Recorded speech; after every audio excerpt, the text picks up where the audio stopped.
Hello and welcome back to Clockwork Danger Needles, the channel where Becca continues to break down the anime of this amazing spring season. Hello and welcome back. Thank you guys for your continued support. Make sure you are subscribed because in 2 days you have my mid-season review where I will tell you my favourite 3 OPs and EDs of the season and where I stand halfway through the season with my top 3. This is going to change and this is my experiment to myself. How is my mid-season lineup going to change with my overall big end of season wrap up? Can't wait. I think it's going to change a little bit. I don't think it's set in stone, let's just say that. There is a Discord for you guys to lurk. You get notified whenever videos go up. It's also a great way for you to keep on top of all the uploads. And in case there's any delays, there will be a few delays within the upcoming 2 weeks. Just because my work schedule is a bit heavier, it just means that Moriarty the Patriot will be shuffled back by half a day. Not too much, and it's the best case scenario in that sense. Let's get to it, guys. Let's go straight back to Vivy. This is episode 7, but we open on actually a bit of a big shock. Vivy has now ascended to the ranks of the greats. She has finally achieved her goals. We see her actually on the main stage. It is perfect timing because we have just had a mid-season OP change. The OP has now changed, and with this change, it really works because it looks like Vivy is leveled up and she's got a new song. So with her jumping around singing the new OP on stage, it works. It's quite nice just to time it with the OP change. We finally see that classic white outfit now on screen. This is indeed the museum outfit, as I'm going to call it, and it's the poster outfit. For any of the promotional materials, Vivy has always been shown in this outfit in particular. That new OP, it is very positive, it's upbeat, and it's quite cute. We get to see her getting ready for the stage. It's all behind the scenes, seeing her adjusting bits and pieces, but it feels very happy, especially for an anime where we've seen a fair bit of trauma. But it also helps remind us that this anime too is also labelled as an idol anime, even though it's very easy to forget that the idol elements of this anime are still in there. But it's nice to see that it's been 10 plus years of trying and never really giving up and her eventually actually getting to where she wants to be. It's not been exactly a small feat. She's taken her time to get where she is. We see Navi talking her onto the main stage, which is weird. But oddly enough, we actually see Vivy after the show, which is where all the interesting bits and pieces start to begin. Vivy acts very differently from how I kind of remembered her at the end of last episode. And obviously this is all building for the big reveal halfway through the episode. But initially I couldn't quite figure out what was wrong. And I think that was very clever, where we see her humbly trying to cheer up the crew. The crew makes a mistake and she cheers her up. But I also did have to question whether she'd finally worked out what it meant to sing with all of her heart, because she has now made the big goal, she's made the big stage, she's now the diva she wants to be. But has she also worked out what it means to really sing with her heart? Of course, naturally, with the big reveal at the end of her actually not remembering anything and being a reboot version, I don't quite think she has figured this one out just yet. She might not even remember this original question she was asked. Vivy ends up reenacting Estelle's smile sequence, which is probably a big clue initially, but I wasn't watching out for it. Oddly enough, this is the anime that I do watch out for every little bits and pieces. I'm always trying to find out what's coming next and where the clues are. For some reason, I went into episode 7 just completely almost forgetting what had just happened. So in a sense, it's odd timing that I completely couldn't quite remember where the last episode had left us off. And I wasn't looking for it. So when I suddenly see Vivy putting out Estelle's move, I'm like, oh, that's cute. She's almost reenacting her previous encounters. It's almost like, she's remembered all the people she's met and she's picking it all up, which is not the case. It's not the case at all. We also see her threatening Navi with the "I'm going to turn you into a calculator," which is the same line Beth uses during the fight with Vivy. Again, I was like, oh, look at that. She's reenacting all the people that she's met on her long journey. Not quite. She doesn't actually remember any of these people. If anything, I want to question whether the reboot she's had has maybe given her a few upgrades as well. But with these all being sisters, it's part of the coding. Maybe they all do the clicking thing. Maybe they all have these similar little traits that they would all say. But it is a complete twist of events where we don't actually get the cube talking us through, as always, the truth, the repercussions, what's happened since Metal Float. Vivy actually going into the mainframe, which really does help us as well because it allows us to kind of get an idea of what's going on, where we learn that after Metal Float, there was a lot of strife between the two humans and the AIs. Obviously, the AIs went rogue and they did actually fire upon Toke, which probably did make it out there, so it probably hasn't helped things, so things are a little bit tense. The festival that we're now focusing on, which is our Zodiac Festival, this is the attempt to bridge the troubles, try and get over those rifts, where Phoebe says she's going to actually use this rift to help her style her song. Now, Ophelia's entry. This should have been a few dead hints to me as well, but for some reason I just wasn't on my game this week. The initial entry when we see her falling into some water is a classic reference to the initial namesake of where Ophelia comes from. And if you are not quite familiar, Ophelia is part of Shakespearean work. It is part of Hamlet, who dies tragically taking her own life. This is all going to feel very, very similar now you've seen this episode. And she takes it by committing suicide in a body of water. Ophelia makes a beautiful splash when she enters our main screens, our actual focuses. Will allow us to quickly put on the screen where the actual famous picture shows her, and that is indeed surrounded by flowers in the water, of her taking her own life because she is saddened and maddened at the same time by the actions of Hamlet. Should again have been a dead giveaway that Ophelia wasn't going to be on a good track. This singularity point is to stop her committing suicide. So stop Ophelia becoming the true Ophelia of this show, the modern Shakespeare. Vivy being shown very, very welcoming, a bit on the odd side, being very, very good at her customer service in a sense, very Estelle-like, of her welcoming, being very humble towards the others despite her own fame. Nice to see that despite the fame, she's very, very humble, and she's all there trying to help Ophelia out, trying to put her back on track, feeling bad that she knocked her over in the first place. Where we learn that Ophelia indeed is the younger sister. And this immediately was probably the first thing which initially signaled to me that this was going to be a massive target. It definitely painted a massive target on her head because at this point, not a single sister in our show has been spared in this timeline. Our poor girl is slowly getting more and more older, but it does actually help us timeline the events so we know roughly where we are now. We met her roughly when she was 1, and she's now 61. Therefore, it is 60 years into the mission, so we're 40 years away from Calamity, the end of the world, AI uprising. It does show us again there's been another jump of around 10-ish years. I love the effects on Ophelia's dress. Again, the dress really should have shook me up. I should have said that something might be going a bit wrong here. It is a black dress, and it looks a bit like a morning dress. It's just a very odd dress that we haven't really seen in the style of the anime. It doesn't quite look futuristic. Aside the effects I told you about, the LEDs, the lights that glow up and down in the dress, that's really the only thing that puts it into the realm of futurism.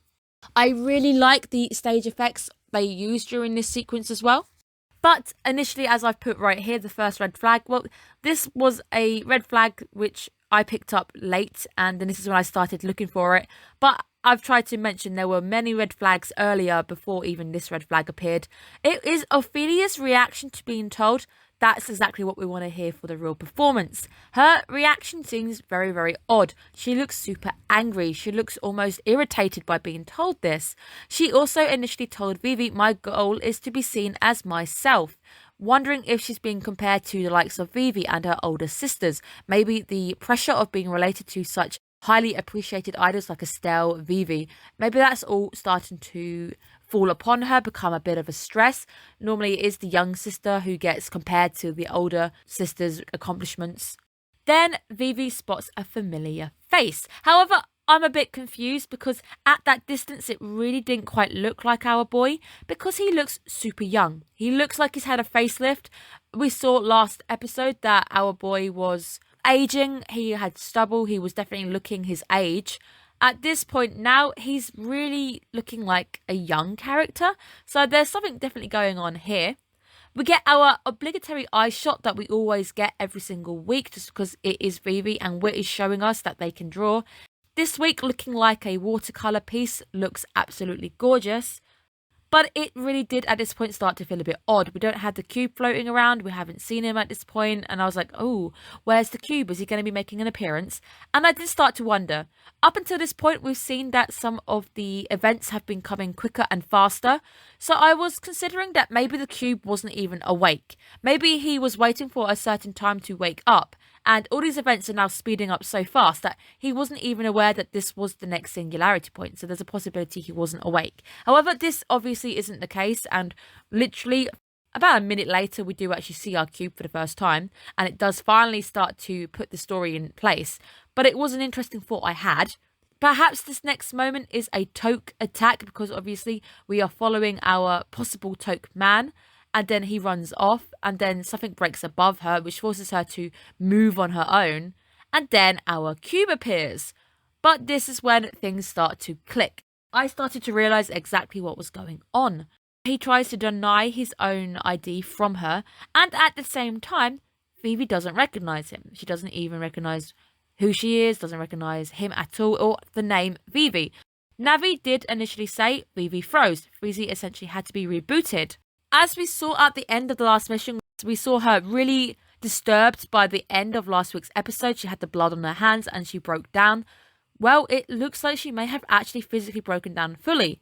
The crew did also say that Vivy hadn't always been the way she was. She initially didn't really interact with the crew. Now that we've seen her being reset or reboot, she's actually very much a lot more warmer to the crew than she was before. Perhaps maybe for the best. At least the reboot has definitely seemed to improve her personality around with the others around her.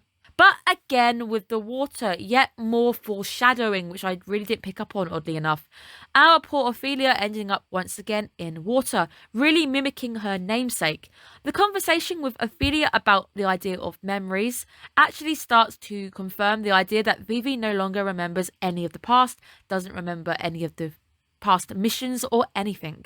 However, Vivy does end up calling out the virus cube because she knows something is up. She tells the cube a bit later on, there's always been something that doesn't just quite line up. The cube seemingly has new emoticons. I didn't recognise it before. Maybe he did have them before. Maybe it's a level up that he's now starting to have the little sweat bead. Now he looks angry when he's angry. He's physically got actual emoticons.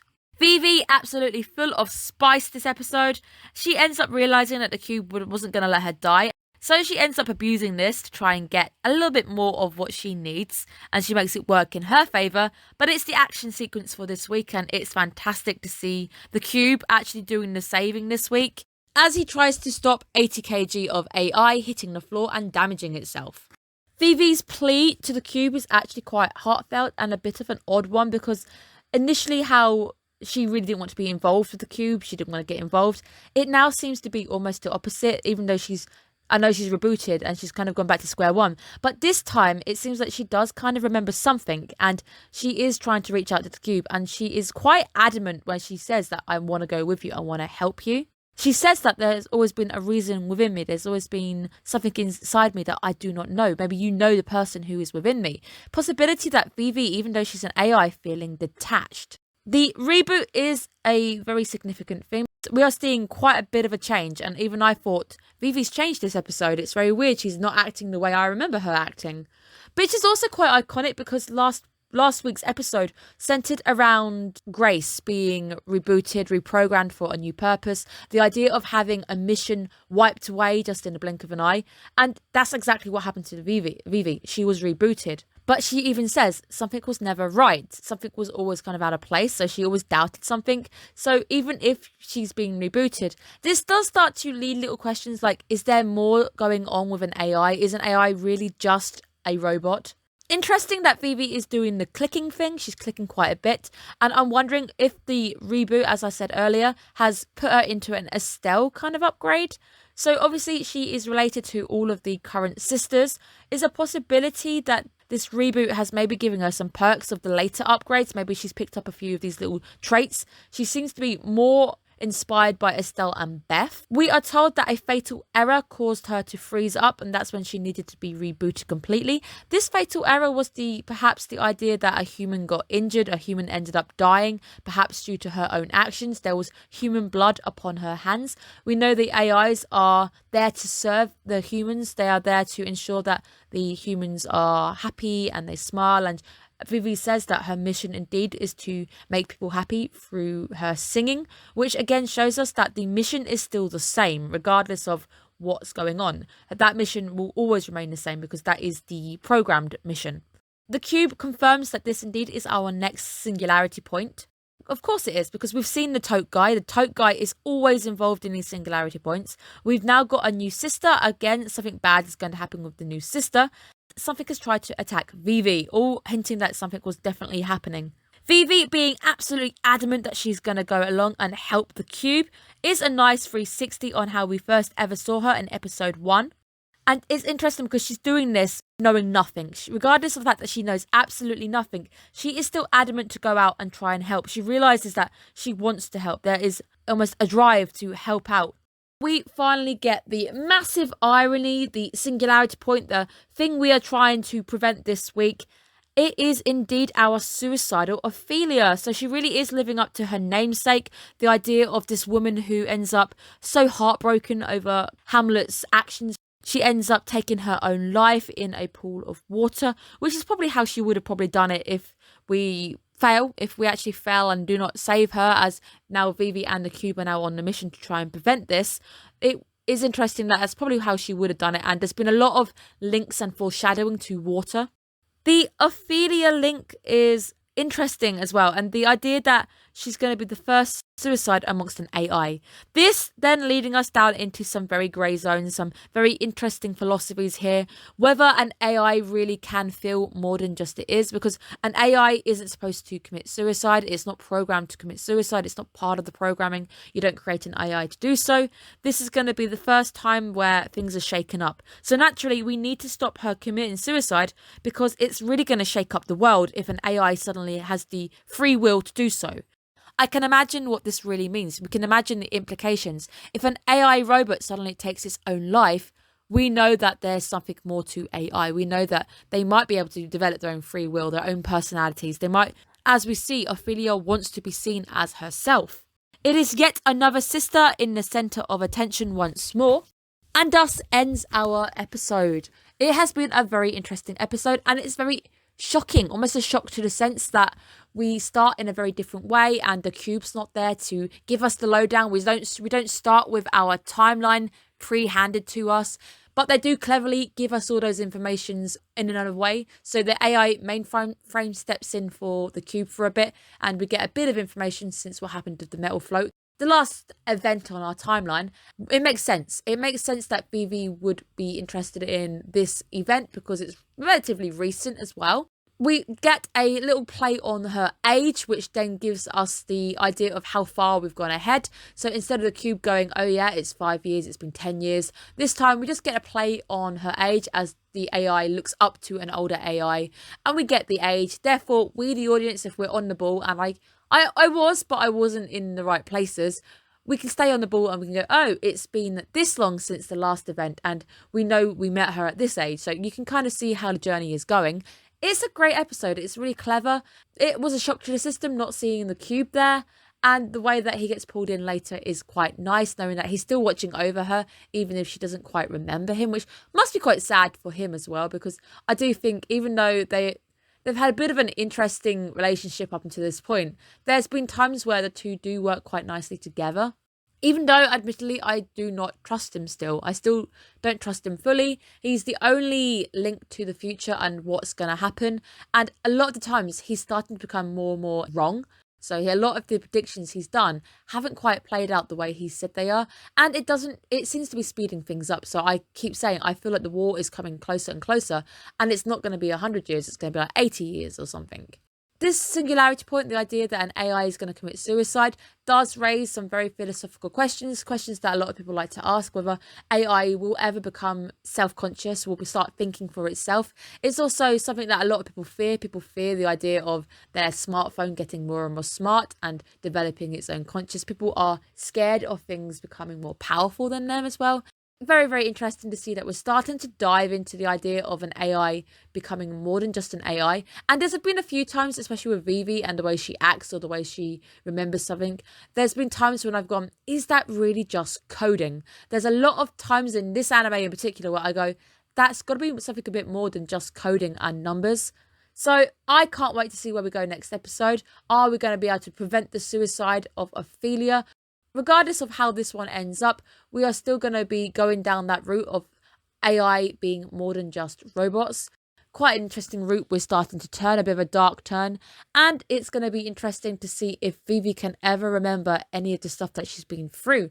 Is that stuff truly lost to her? Can she ever fully remember? I love this week's episode. It was definitely a 360 on what we're used to. And it's quite nice to have a break from the formula because that formula has been used again and again since episode 1. So cannot wait for next week. I will see you guys again very shortly. Thank you guys again for tuning in. It's been great to have you. Take care of yourselves. Bye-bye.